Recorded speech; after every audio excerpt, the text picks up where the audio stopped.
peltikaton maalaushommissa ollaan ja ennen kuin sitä itse maalia pääsee tänne katolle levittelemään, niin tarvii tietysti tehdä nämä esivalmistelutyöt kuntoon. Täällä on näitä naulan kantoja sieltä täältä noussut pystyyn, niin ne tietenkin ensin naputellaan alas ja jos sieltä sitten joku naula lähtee helposti irti, se kannattaa ottaa pois ja sitten ihan peltiruuvilla kiinnittää se pelti uudestaan. Sittenhän täältä katosta irrotetaan kaikki irtonainen maali ja liika pois, eli teräsharja on paras apuväline silloin, kun siellä maalit vähän repsottelee. Ne pitää kaikki sieltä poistaa, samoin sitten harjalla putsata se koko katto, jos siellä on jotain likaa, pölyä, irtonaista roskaa. Ja sitten jos sieltä löytyy näitä ruostepaikkoja, niin ne sitten teräsharjalla harjataan huolellisesti pois. Ennen käsittelyjähän katto tarvii aina pestä ja siihen ei pelkkä vesipesu riitä, vaan tarvii käyttää erillistä katonpesuainetta. Ja tämä pesuaine laimennetaan 1:6 veden kanssa ja kätevähän se on laittaa tällaiseen painepumppupulloon, josta sitten ruiskuttelee sitä tonne katolle. Ennen kuin sitä ruiskutellaan, niin kastellaan toi katto kauttaaltaan. Sen jälkeen pesuaine sumutetaan siihen pintaan, annetaan sen vaikuttaa siellä parikymmentä minuuttia ja sen jälkeen sitten lähdetään harjaamaan sitä pesuainetta.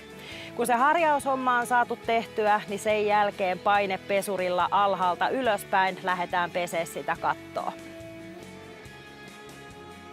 Tämä katto me pestään pienissä osissa ihan senkin takia, että kun toi pesuaine ei saa päästä kuivamaan tuohon katon pintaan niin, että me kerätään se varmasti siitä harjaamaan ja huuhtelemaan. Ja aina mennään pala kerrallaan. Paras tietenkin pesupäivä olisi semmoinen pilvipoutainen tai vaikka ihan pilvinen kokonaan, kunhan ei sataisi vaan vettä. Kun katto on pesujäljiltä kuivanut, niin sen jälkeen kaikki nämä kohdat, missä sitä ruostetta oli ja mitkä on sieltä nyt pois putsattu, niin käydään läpi Ferrex Aqualla, joka on vesiohenteinen ruosteenestomaali. Tämän ruosteenestomaalin kuivumisaika on noin 16 tuntia ja nämä kuivumisolosuhteethan vaikuttaa aina oleellisesti siihen kuivamiseen. Me maalataan tämä katto Kirjo Aqualla, joka on vesiohenteinen, akrolaattipohjainen ja korroosionestopigmentoitu peltikattomaali. Katon huoltohommissa kun ollaan, niin tietenkin nämä turvallisuusasiat pitää aina ottaa huomioon ja konevuokraamoltahan saa aika näppärästi nämä kaikki tällaiset asiat hommattua, telineet, nosturit, jopa turvavaljaat. Ja mikä parasta, niin vuokraamon puolesta ne toimitetaan sinne työmaalle ja jopa kasataan käyttökuntoon, jos niin haluaa. Parhaat maalauskelithän sijoittuu tuosta toukokuusta aina syyskuun loppuun asti, mutta tietysti sitä säätiedotusta kannattaa tarkkailla. Nimittäin liian kuumalla kelillä ei kannata peltikatolle mennä. Jos lämpötila nousee siellä katossa yli 40 asteen, niin silloin kannattaa maalaushommat unohtaa.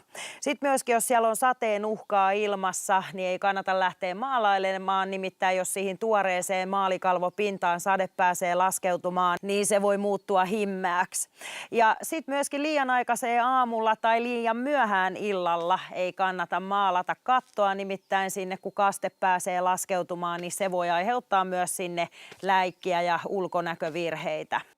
Ja tietysti sitten keväisin ja syksyisin, jos katon maalaushommia tekee, niin pitää huolehtia siitä, että ilman suhteellinen kosteus on alle 80% ja sitten myöskään maalin tai katon lämpötila ei saa päästä alle +5, niin se maalaustyön kuin se maalin kuivumisenkin aikana.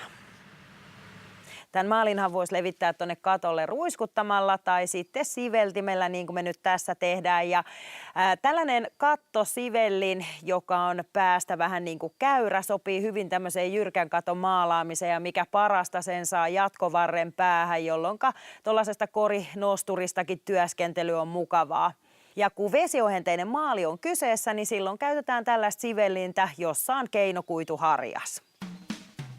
Tämä maalaus kannattaa tehdä ylhäältä alaspäin ja aina yksi pelti kerrallaan, niin silloin tonne ei tule mitään sauma- tai rajakohtia. Ja kun tota maalia tuohon pellin pintaan levittää, niin sitten lopuksi vielä tekee tuollaisen oikaisuvedon sinne, niin silloin sinne ei jää mitään ikäviä rajakohtia. Jos ennakkoon jo tietää, että maalaustyö jostain syystä pitkittyy, että sitä ei pysty putkeen tekemään, niin kannattaa mitottaa se katon maalaaminen niin, että pesee ensin toisen lappeen, antaa sen kuivaa ja maalaa sen ja sitten vasta sinne toiselle lappeelle pesemään sitä ja maalaamaan. Eli ne työt tekisi yhtäjaksoisesti. Tälleen kun sitä miettii etukäteen, niin välttyy 2 pesukerralta. Tämä peltikattomaali on tunnissa pölykuiva ja 8 tunnin päästä tätä pääsee jo maalaamaan uudestaan, mikäli tarvetta on. Ja tämä kattohan oli oikein kulunut tuossa vuosien saatossa ja se on ollut alkuperäiseltä väriltään ruskea ja muuttunut sitten auringonpaahteessa vähän vihertäväksi. Ja kun tämä on kertaalleen maalattu ja tätä tarkastelee, niin huomaa, että toiseen kertaan tämä pitää maalata. Koska kyseessä on vesiohenteinen maali, niin sitä voidaan vedellä ohentaa 5–15% ja tämä ohennus kannattaa varsinkin siinä vaiheessa tehdä, jos maalaa lämmintä yli 30 asteista kattoa.